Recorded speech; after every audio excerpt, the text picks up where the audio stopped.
There are but two events in the world: that which was in existence before consciousness began to assert itself, which is now and ever shall be, and the things that humanity has thought and will think about.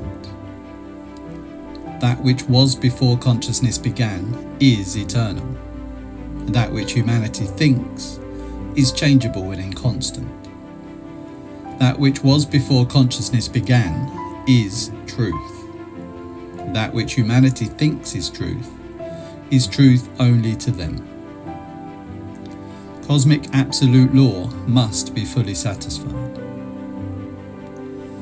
The cycle is fast closing in, which the blind of the whole race have led the blind into a welter of ignorance, superstition and delusion created by those who believe as human beings think, rather than that which is true and real. Through the pain and tragedy of their misappropriated creations, a new race consciousness has been conceived and is fast evolving. In fact, the door is opening wide for its new birth. If a race or nation refuses to let go of things created by a mere portion of human thought instead of that which really exists, the absolute law holds up a mirror to humanity and reflects back to it humanity's own ideas of which it has chosen to govern by. Then, with war, strife, discord and death on every hand, that race or nation is wiped out, in order that it may be placed again in a new uplift of creation. There it can begin again in a new contact with the original truth consciousness. Civilization today is fast approaching a great reconstructive moment. All things that seem so stable and well-founded now will soon be immersed in a state of inversion. Every tree that has not been planted by truth will be uprooted.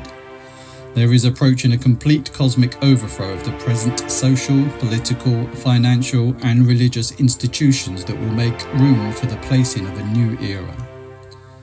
Truth waits on with attentive, loving and radiant beneficence until man will see that he can embrace and become the consciousness of that which has always existed. Delusions, traditions and superstitions are nearing the end. It is also true of the civilization which they established. The old idols are good enough for the infantile consciousness that is nearing an impasse. Their delusion has caused their undoing, as they are proved to be only cradle stories woven by a master craft of priesthood and preceptor to lull into full sleep the crying infants of an evolving race. Those who saw further afield did not cry and were not lulled to sleep. Most of them saw that the cradle stories were not true, and many stepped boldly forth to erase the untruth. As they saw directly through to the absolute, that which has always existed and which has always been seen, known, and contacted directly by a portion of mankind. From this portion there will arise a new and more vitalizing consciousness, fully awake and ready to erase the idols that man has set out for his fellow man to follow, and to make room for new ideals which are as old as creation's dawn. These will demand of those who teach, lead or inspire the race consciousness that they shall do it from a plane of actual living contact, so high that there can be no mistake or contradiction, and on a plane of interpretation that is so simple it cannot be misunderstood.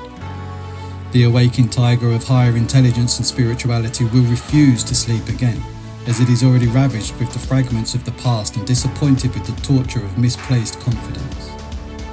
It will demand a stronger and more vital thought as instruction based upon truth itself.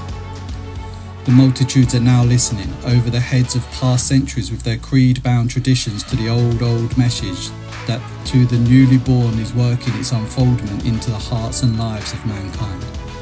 This new old message is the clarion call that is heard above the changing voices of creed-bound priesthood.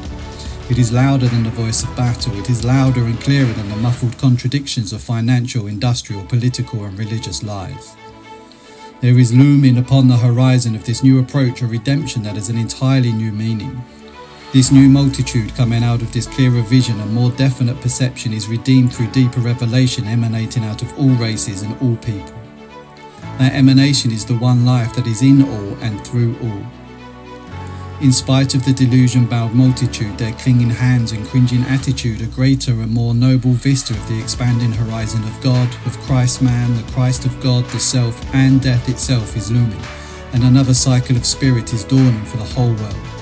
Another age of the crystal race is coming up out of the maelstrom. Whenever a people or nation think of source as absolute, that people or nation is source, for source is established unto them.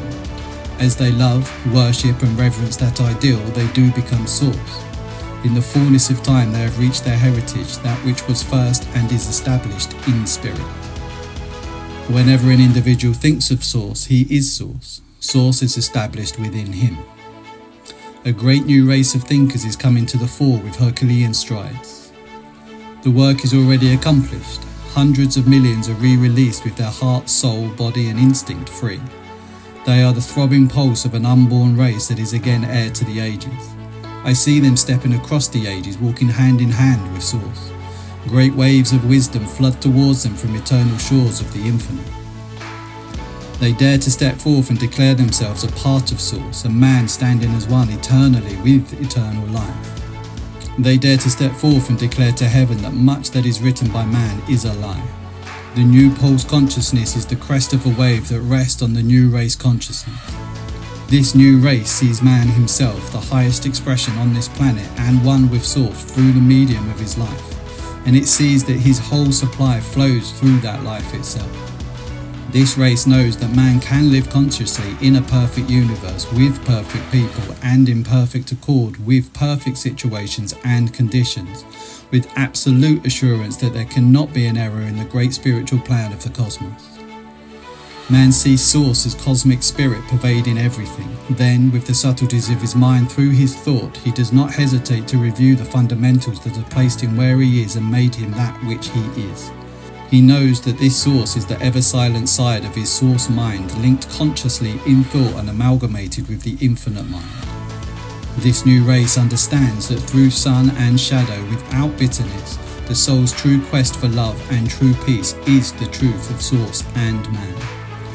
This race does not hesitate to strip the swaddling clothes of delusion from the whole human race. The gaunt spectre which for ages have bound the feet of the weak and the doubting ego man, through his own ignorance will be completely erased. He finds he has erased his every limitation through his true selfhood, completely arisen. He has raised himself from man to Source consciousness.